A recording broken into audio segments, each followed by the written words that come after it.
Hi guys, Freddy here, welcome back to the desktop for another retro RPG. And I've been playing around my camera setup again because I've discovered my camera's got a wide angle lens, so I can put it down a lot lower but catch as much of the desktop as possible.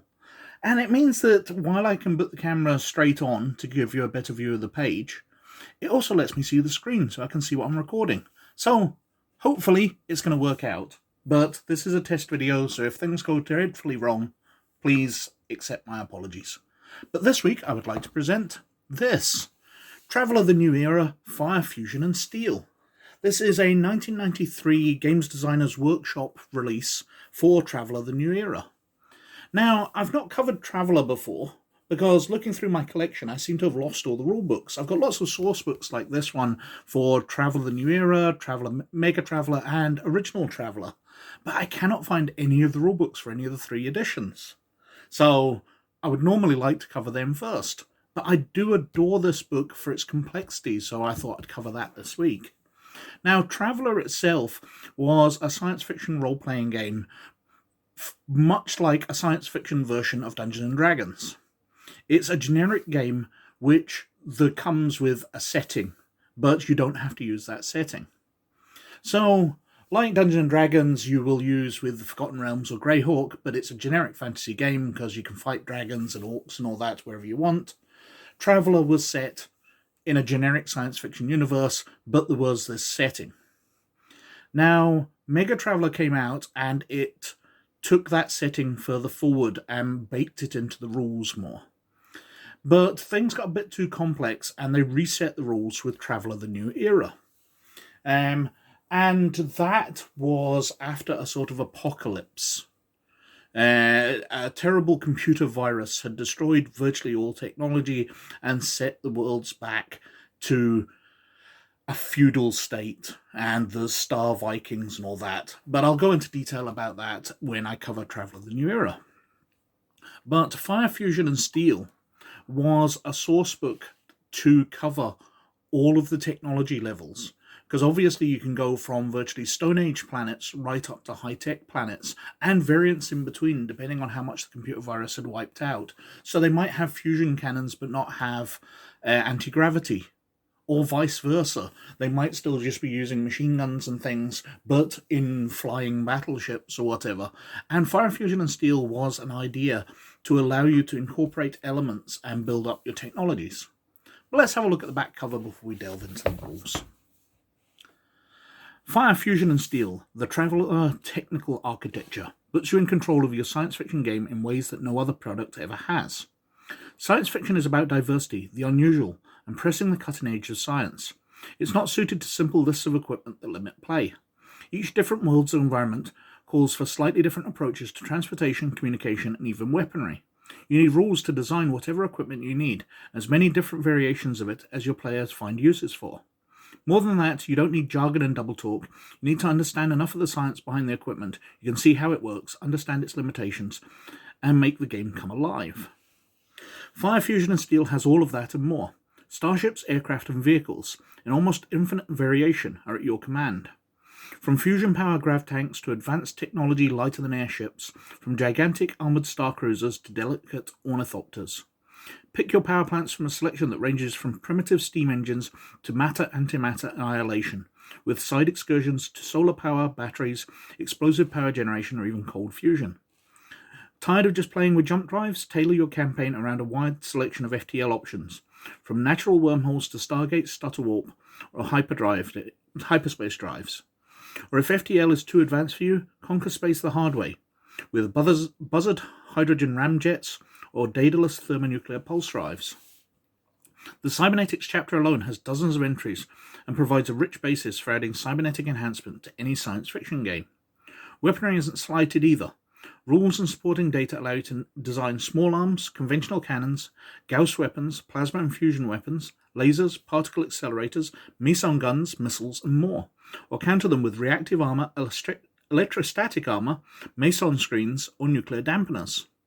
Fire Fusion Steel gives you unprecedented control over your campaign environment by not only providing a variety of design rules and explaining the physics behind them in layman's terms, but also by covering a wide variety of technologies not part of the core Traveller game universe.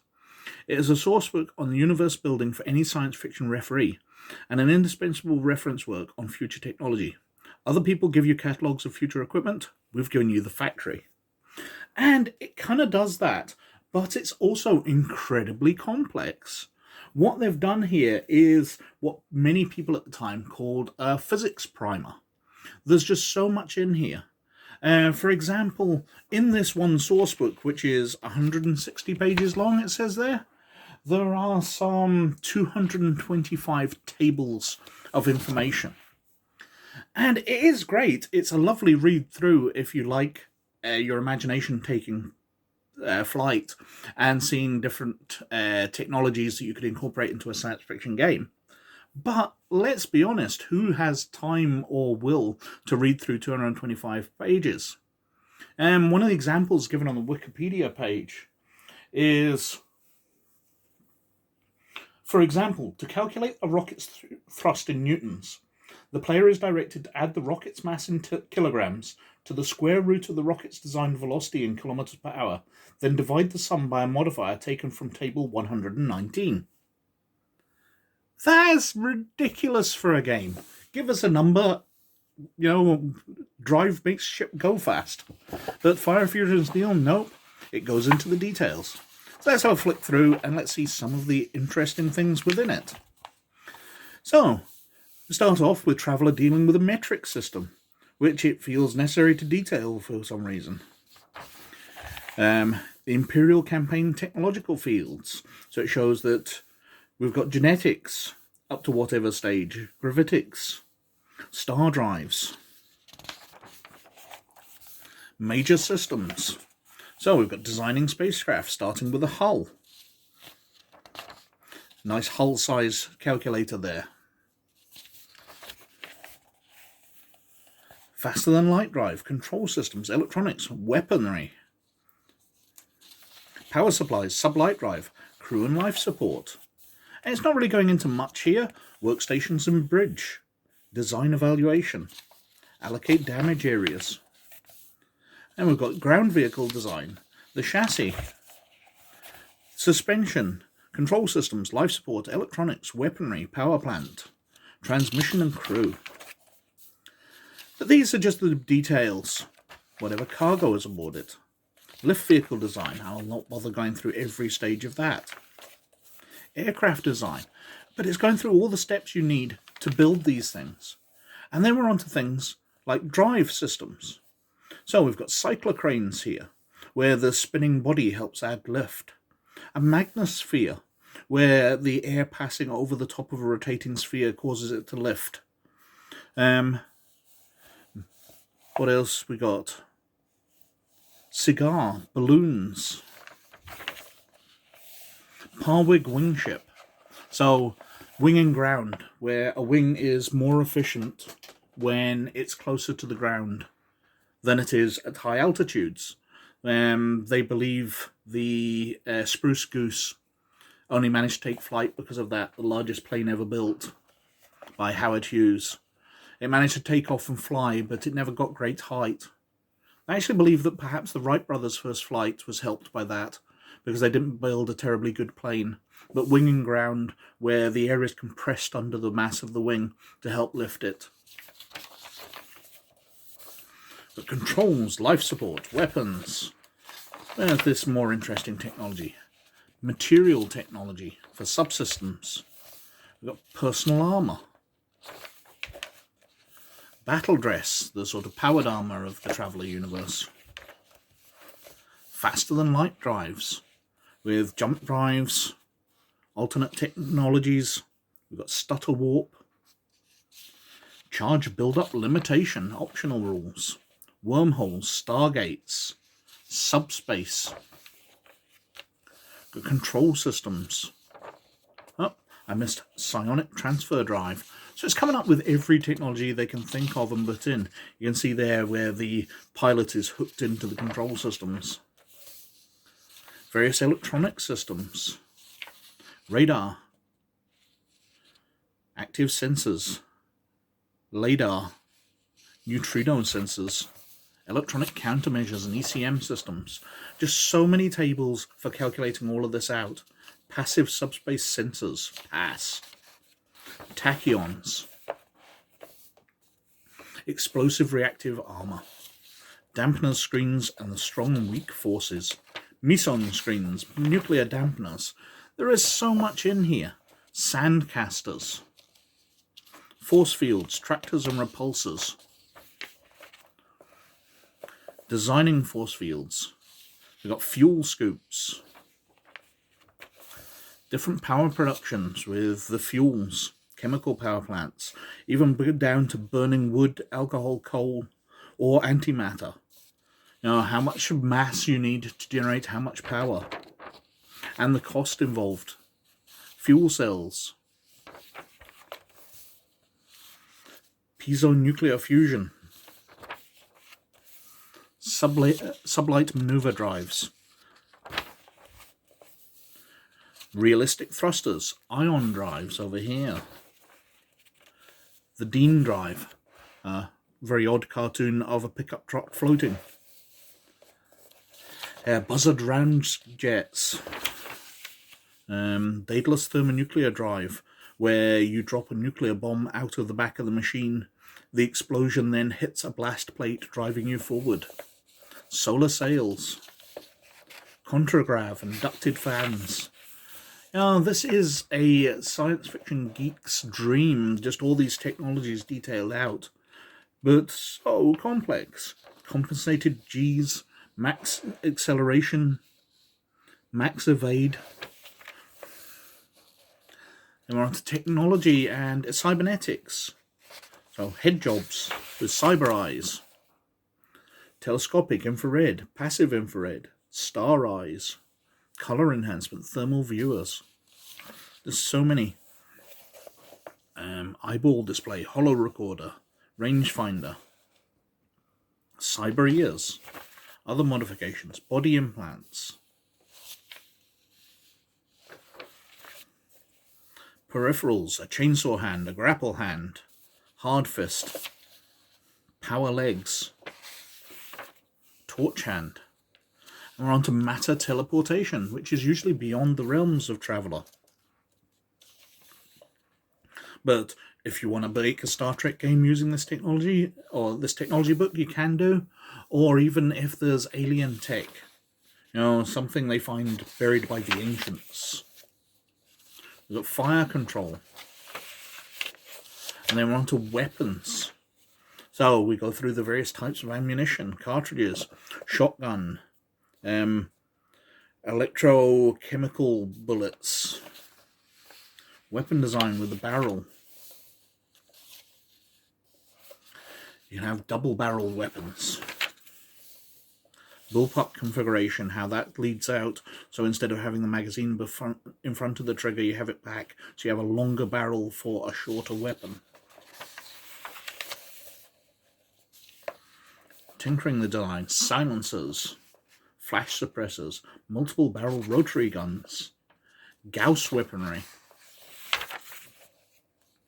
And again, the design. You want to have high explosive armor piercing ammunition. Chemically propelled rounds, CPR rounds.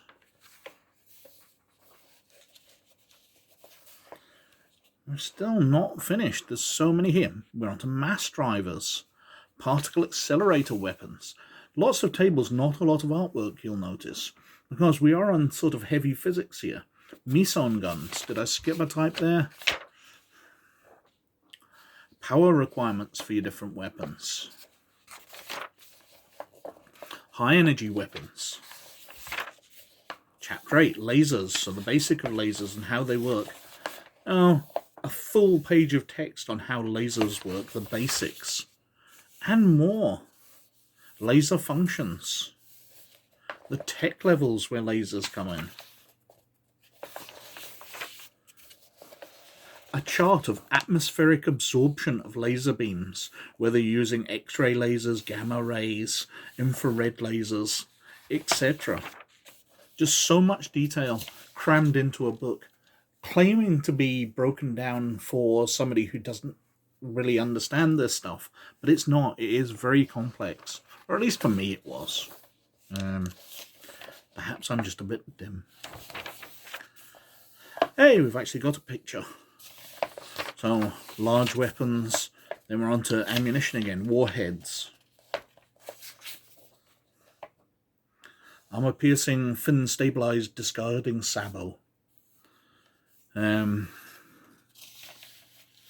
High-explosive, armor-piercing, penetrating armor.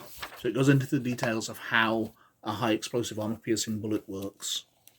The warhead diameter, so the larger the warhead, the more damage it does. Special ammunition. Special warheads. Nuclear pumped X-ray lasers. Grenade launchers. Missile launchers. Recoilless rifles. Space missile launchers. Standard socket-sized weapons and defenses for installation aboard spacecraft. We're getting towards the end here. Using alternate technologies.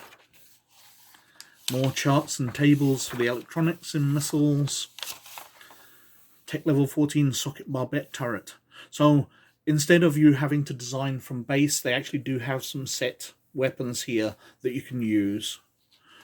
So you can insert tech level 14 barbette turret. We've got bibliography, a full page. Now, renewed interest in pulsed engines may be linked to black aircraft. Secret aircraft encompasses qualities of high-speed launcher for spacecraft. Now, they've actually dug really into the technology behind it to create this source book. And it's really detailed, but it's really complex. I like it. I ripped it off heavily for another science fiction game I ran, and I did like it for that. I think it would have been horrible to try and use in Traveller unless I really wanted to spend a week calculating out the exact stats for the player's starship or whatever. But it's a really interesting thing. I'm really glad I've got it in my collection, and I think I've whittled on for long enough as usual. Anyway, thank you very, very much for watching.